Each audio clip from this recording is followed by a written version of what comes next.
Welcome to the Two Gains in a Pod by Haley and James. Hey, everyone. We're really excited today. We're going to unpack some, pretty significant information that's just come to light. Yeah, information that's definitely sparking a lot of debate, and it raises some, really profound questions about the integrity of our institutions. Absolutely. Today, we're taking that deep dive into the recent announcement from the Director of National Intelligence, Tulsi Gabbard. Right, concerning what many people have been calling the Russia hoax. And this isn't just, political talk. It really centers on these newly declassified intelligence documents. Documents that seem to challenge the very origins and the findings of that 2017 Intelligence Community Assessment in ICA about Russian influence in the 2016 election. So our mission for you today is pretty clear. We're here to explore the serious allegations that are presented in these declassified sources. We're going to focus on the claims made against former President Obama and other high-ranking officials, too, and try to understand the potential implications, for accountability, for justice. And we'll stick strictly to the facts, just as they're laid out in the source material. We want to make sure you get a clear, impartial summary of what's, a really complex and still evolving issue. Okay, let's unpack this then. All right, so the core allegation, it comes from this declassified oversight report. It's from the House Permanent Select Committee on Intelligence, HPSCI. HPSCI, right. I've seen that acronym. Yeah. And this report, it was actually produced back in September 2020. Okay, a while ago then. Right. But is only just approved for release by the DNI July 22nd, 2025. So a very recent release. Got it. And the allegation itself? It's quite something. It alleges that the Obama administration manufactured an intelligence community assessment they knew was false. Wow, okay. Manufactured and knew was false. Yeah. That's a powerful claim. Not just misjudgment, but deliberate fabrication. Exactly.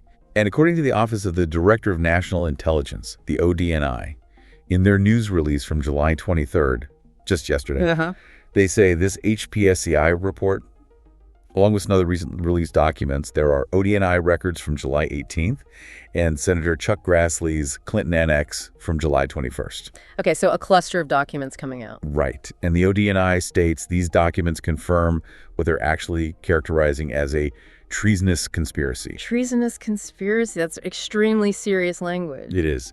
And this alleged conspiracy, as the reports claim, was led by former President Obama himself and his national security team. Naming names.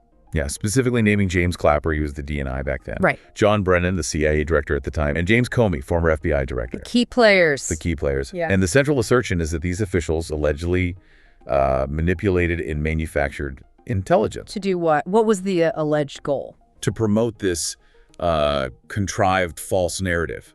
The narrative that, quote, Putin aspired to help President-elect Trump's election chances, when possible, by discrediting Secretary Clinton. So the allegation isn't just about an intelligence failure, but an active effort to create a specific story. That's what the declassified documents claim, yes. They say they did this by, quote, manufacturing findings from shoddy sources, suppressing evidence that disproved their false claims, disobeying IC tradecraft standards, and withholding the truth from the American people. Okay, let's pause on IC tradecraft standards. For listeners who might not be familiar, what does that mean exactly? Sure.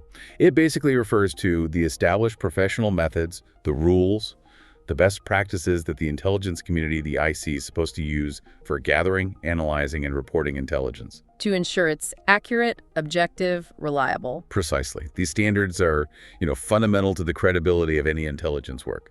So alleging they disobeyed those standards is a big deal. Right. So diving deeper then into the key findings from that HPSCI report, as DNI Gabbard summarized them. Okay, yeah. It's alleged that Vladimir Putin's, his principal interests relating to the 2016 election were to undermine faith in the U.S. democratic process, not show any preference of a certain candidate. That's a really crucial distinction, isn't it, from the narrative that Putin actively preferred Trump? It absolutely is. Yeah. And here's where it gets, like you said earlier, really interesting, maybe even counterintuitive based on, what many people remember. Go on. The report alleges Putin actually held back. He didn't leak compromising material on Hillary Clinton before the election. Held back?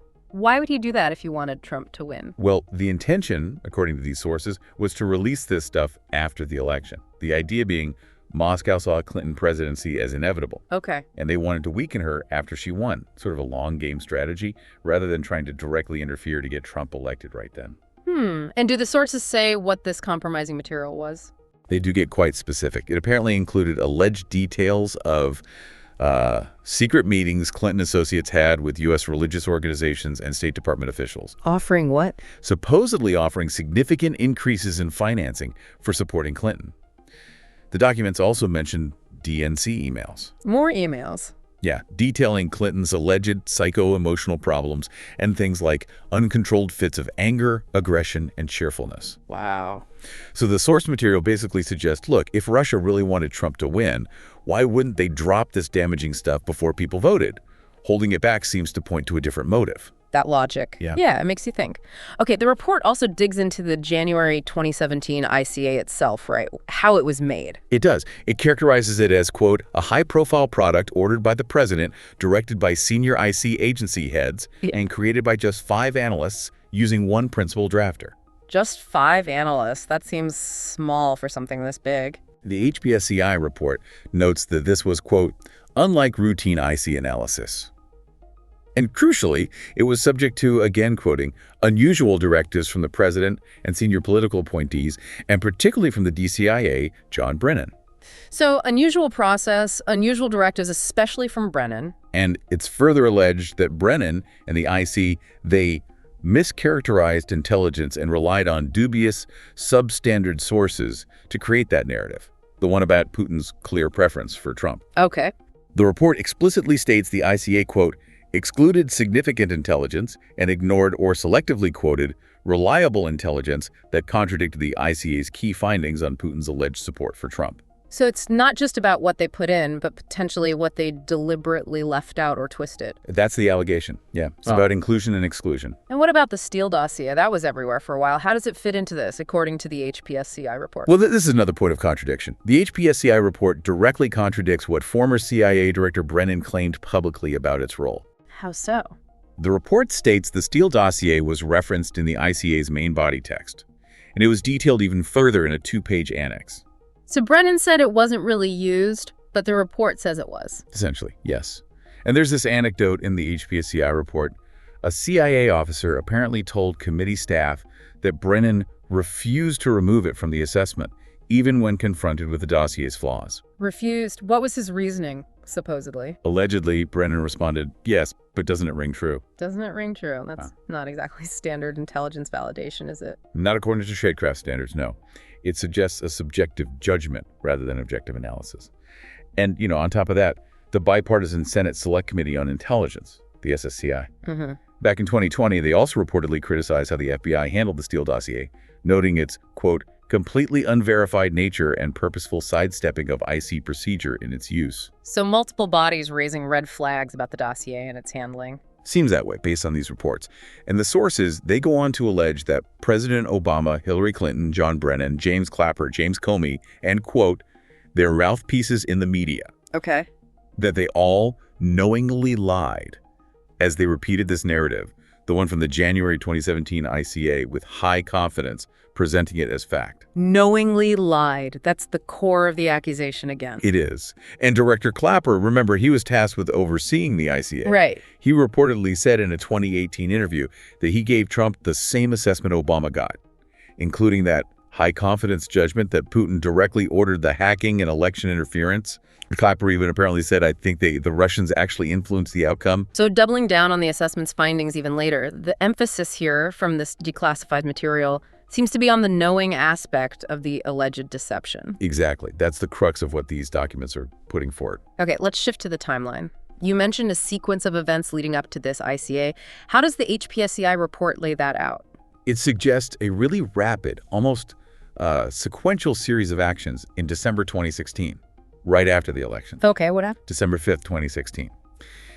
The FBI and ODNI gave the House Intelligence Committee its first post-election classified briefing.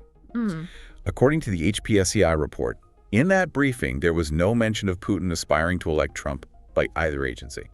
So, early December, the official line was still no preference shown by Putin. That's what the report claims for that specific briefing, yes. Yeah. Then, just 3 days later, December 8th, okay, a presidential daily brief, the PDB, that top secret summary for the president. Right, highly sensitive. Very.